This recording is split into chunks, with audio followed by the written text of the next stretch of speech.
अस्सलाम वालेकुम। इजराइल फ़लस्तीन का इशू इतना ज़्यादा इंपॉर्टेंट है कि इस पे हर कोई ओपिनियन दे रहा है। इस वजह से पब्लिक में बहुत ज़्यादा गलत नैरेटिव और फैक्चुअल एरर्स आ रहे हैं। पिछले हफ्ते हमने ध्रुव राठी की एक वीडियो पर रिस्पांस दिया था और आज हम फिनोलॉजी लीगल की प्रिया जैन की एक video battle of Jerusalem Israel Palestine conflict पर बात करेंगे। मगर उससे पहले मैं आप सबको बताना चाहता हूं कि मुझे जब भी एकेडमिक्स में कोई डाउट क्रिएट होती है मैं फिनोलॉजी लीगल को ज़रूर रेफ़र करता हूं।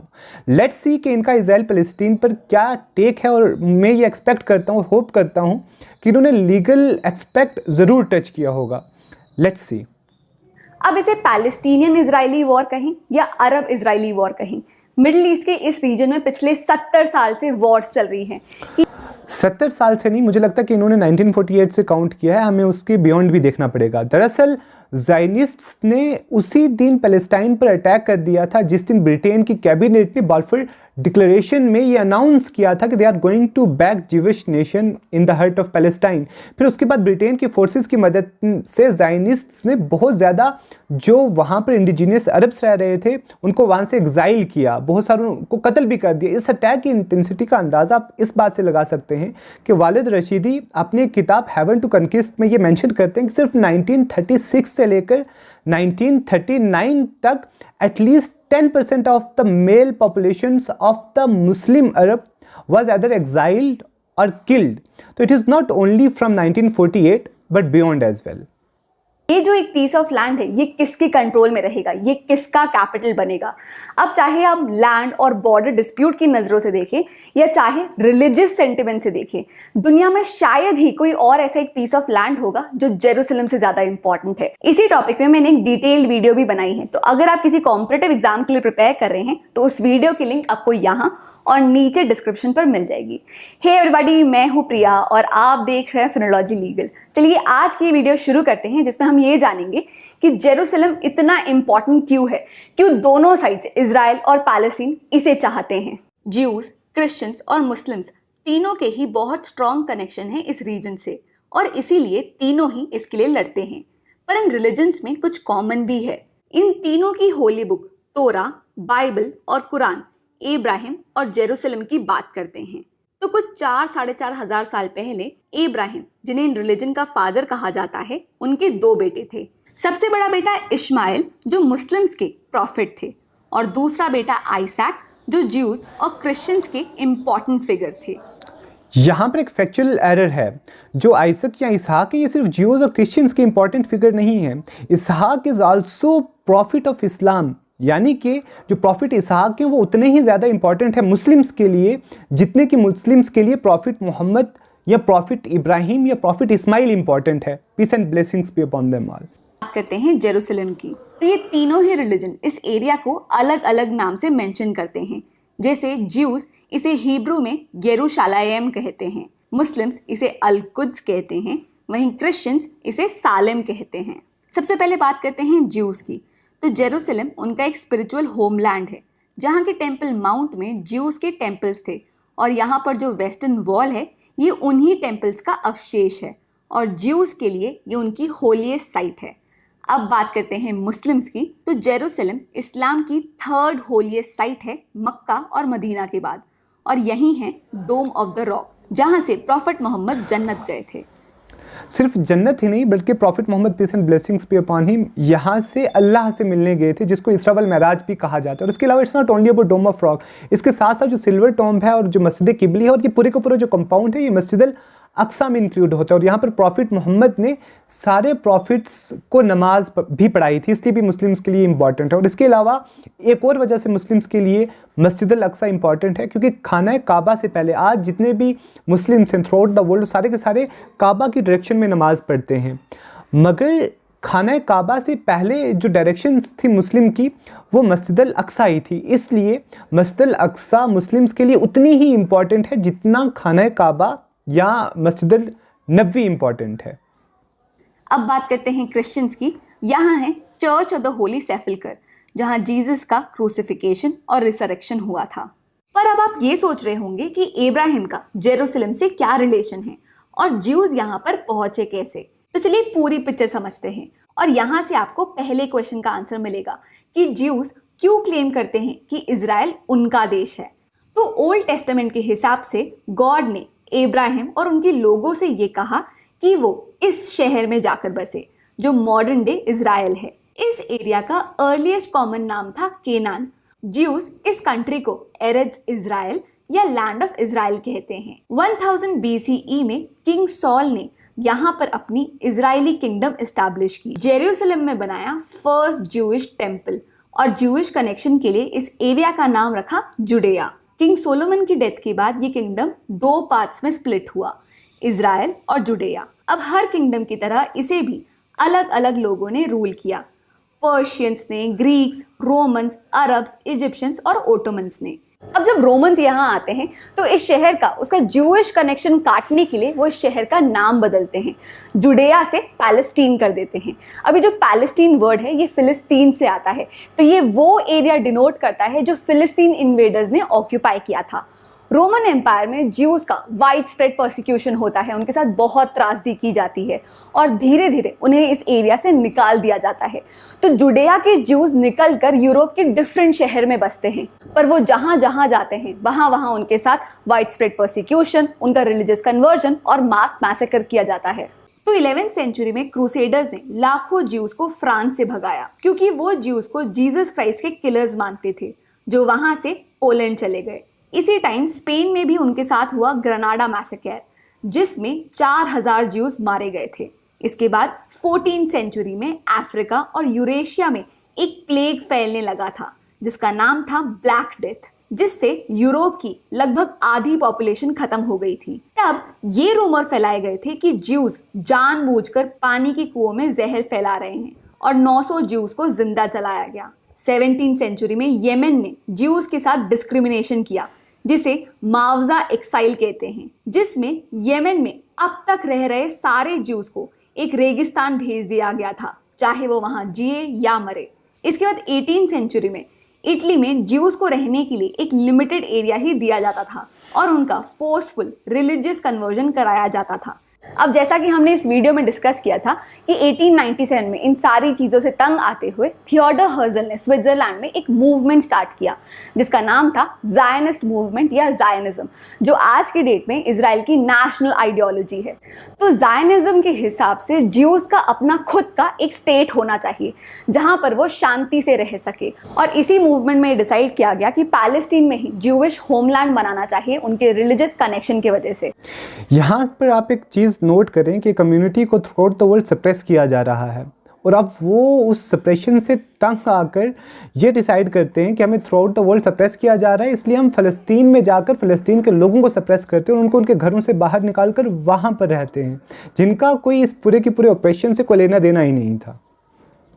और इसके बाद जूश इमिग्रेशन पैलेस्टीन की तरफ स्टार्ट हो जाता है। अच्छा, अभी तक पैलेस्टीन ऑटोमन एम्पायर के अंदर आता था, पर वर्ल्ड वॉर 1 के बाद पैलेस्टीन ब्रिटिशर्स के कंट्रोल में आ गया और वर्ल्ड वॉर 1 के दौरान ब्रिटिशर्स ने एक ही चीज़ के लिए, सेम पीस ऑफ लैंड के लिए 3 अलग अलग पार्टीज के साथ अग्रीमेंट किए थे। फॉर एग्जाम्पल, उन्होंने मैकमोहन हुसैन करस्पॉन्डेंस के अंदर अरब्स को ये प्रॉमिस किया था कि वर्ल्ड वॉर 1 खत्म होते साथ ये जो लैंड है ये हम आपको दे देंगे।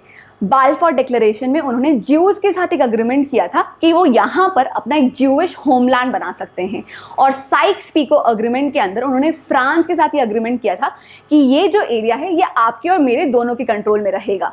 तो सेम पीस ऑफ लैंड उन्होंने 3 डिफरेंट पार्टीज के साथ प्रॉमिस किया था। तो आप यहाँ से अंदाज़ा लगाएं कि जो Britain was not the owner of Palestine, है ना, ब्रिटेन का फ़लस्तीन के साथ क्या लेना देना था, मगर उन्होंने अपनी कैबिनेट में बैठकर जो है ये जो फ़लस्तीनियों का लैंड है वो ऐसे बांटा कि जैसे वो इनका खुद की कंट्री हो, खुद का लैंड हो। सिंपल अब इसका अंदाज़ा इस बात से लगाएं कि अगर जो ब्रिटिशर्स हैं वो 1947 से पहले जो इंडिया है वो अरब्स को दे देते कि हम ये इंडिया अरब्स को देते हैं, इसको आप कंपेयर करें कि अगर ऐसा होता तो क्या रिएक्शन होता आप सबका।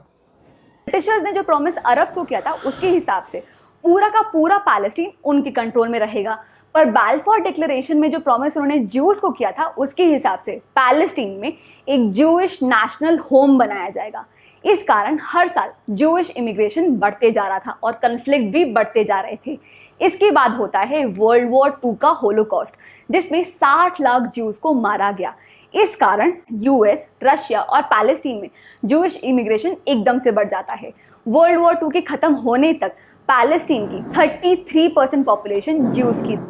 यहाँ पर एक मुझे लगता है कि इनको ऐड करना चाहिए था यहाँ पर कि सिर्फ माइग्रेशन से पॉपुलेशन नहीं बढ़ी है, पूरे का पूरा प्रोसेस एक्सप्लेन करना चाहिए किस तरीके से ब्रिटेन की फोर्सेस की मदद से वहाँ पर जो इंडिजीनियस अरब्स रह रहे थे उनको किस तरीके से मारा गया, उनके घरों को जलाया गया, उनको वहाँ से बाहर निकाल दिया गया और फिर साथ साथ में माइग्रेशन भी करवाई जाने लग गई, बाहर से ज्यूज़ को through out the world Jews को यहाँ पर लाकर बसाया जाने लग गया। Again Khalid Rashidi in his book 100 years war in Palestine में लिखते हैं कि 1932 से लेकर 1939 तक जो पॉपुलेशन थी ज्यूज़ की वो 18% से 37% बढ़ गई थी। आप अंदाज़ा लगाएं कि कितने ज़ोरों से ये अटैक चल रहा था पैलेस्टाइन के ऊपर। It was not conflict, not even then, not even now.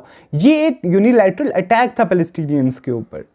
1947 में जब कन्फ्लिक्ट और वॉयलेंस बहुत बढ़ जाता है तब ब्रिटिशर्स पैलेस्टीन को यूनाइटेड नेशंस के हाथ सौंप देते हैं, जिन्होंने पैलेस्टीन को 2 पार्ट्स में डिवाइड किया। ज्यूज के लिए था इजराइल और अरब्स के लिए था पैलेस्टीन, जिसका मैप ऐसा दिखता था। इसी पार्टीशन प्लान को फॉलो करते हुए ज्यूज ने 14 मई 1948 को इजराइल नाम की कंट्री इस्टेब्लिश की। अगेन जो 1948 में इज़राइल ने खुद को एज ए स्टेट डिक्लेयर किया, आप इस बात को ज़रूर नोट करें कि 1917 में जब बाल्फोर डिक्लेरेशन हुआ था उसमें उस वक्त जो फ़लस्तीन में डेमोग्राफी थी उसमें 94% अरब्स रहते थे, यानी कि ज्यूज़ की पॉपुलेशन थी नहीं, बहुत ना के बराबर थी। फिर किस तरीके से उनको लाया गया थ्रू आउट द वर्ल्ड और वहाँ पर बसाया गया। फिर 1948 में जब इज़राइल ने अपने आप को एज ए स्टेट डिक्लेयर किया, उस वक्त इज़राइल ने 15,000 से ज़्यादा जो इंडिजीनियस अरब्स थे उनको मारा। लगभग 19 लाख में से 7.5 लाख जो पैलेस्टीनियंस थे उनको उनके घरों में से बाहर निकाल दिया, जिनकी तादाद आज 70 लाख है और वो दुनिया के अलग अलग कंट्रीज़ में रह रहे हैं। और वहाँ पर ज्यूज सेटलर्स को बसाने के लिए 530 से ज़्यादा जो विलेजेस थे और जो उसके साथ साथ सिटीज़ थे उन सबको डिस्ट्रॉय किया गया। तो इस तरीके से जो इज़राइल ने खुद को एज ए स्टेट इस्टेब्लिश किया। फिर यहीं पर नहीं रुके हैं, फिर उसके बाद 1956 में अपना थोड़ा सा एरिया और बढ़ा दिया। आई वाज थिंकिंग कि ये इन्होंने जब बाल्फोर डिक्लेरेशन की बात की, 1948 के यूएन प्लान की बात की, उसकी लीगैलिटी पर ज़रूर बात करेंगी, पर पता नहीं इन्होंने क्यों बात नहीं की।